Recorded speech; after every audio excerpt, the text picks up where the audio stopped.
இந்த கோயிலுக்கு வர்றவங்களுக்கு 21 தலைமுறை சாபம் நீங்கிறது மட்டும் இல்லாமல் இந்த கோயிலுக்கு மறுபிறவி இல்லாதவங்க மட்டும்தான் வர முடியும்னு சொல்லப்படுது. இந்த சுவாமியை பார்க்கணும் அப்படின்னா பூர்வ ஜென்மாவில் புண்ணியம் பண்ணாதான் வரலாம். இறைவி இருக்கிற யாரும் இங்கே வர முடியாது. இந்த கோயிலில் இருக்க மூலவர் பெயர் விஸ்வநாத சுவாமி, அம்பாள் பெயர் வேதாந்த நாயகி. இங்கு ருத்ராட்சம் தான் பிரசாதமாக கொடுக்கப்படுது. பூமியில எது வேணாலும் இந்த ருத்ராட்சத்தை கேட்டுட்டு ஜெபம் பண்ணலாம்.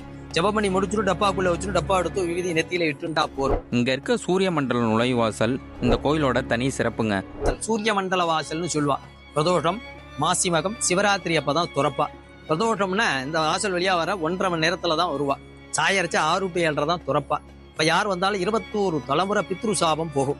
மாசி மகத்தன்னைக்கு வந்தா 21 தலைமுறை செல்வந்தரா வாழக்கூடிய பாக்கியம் கிடைக்கும். மகாசிவராத்திரி புண்ணிய காலத்துல வந்தா 16 செல்வங்களோட வாழக்கூடிய பாக்கியம் கிடைக்கும். இந்த கோயிலோட ஃபுல் வீடியோ நம்மளோட யூடியூப் சேனலில் அப்லோட் பண்ணியிருக்கேன். மறக்காமல் போய் பாருங்கள். இதே மாதிரி கோவில் தகவல் தெரிஞ்சுக்க நம்ம சேனலை ஃபாலோ பண்ணுங்கள்.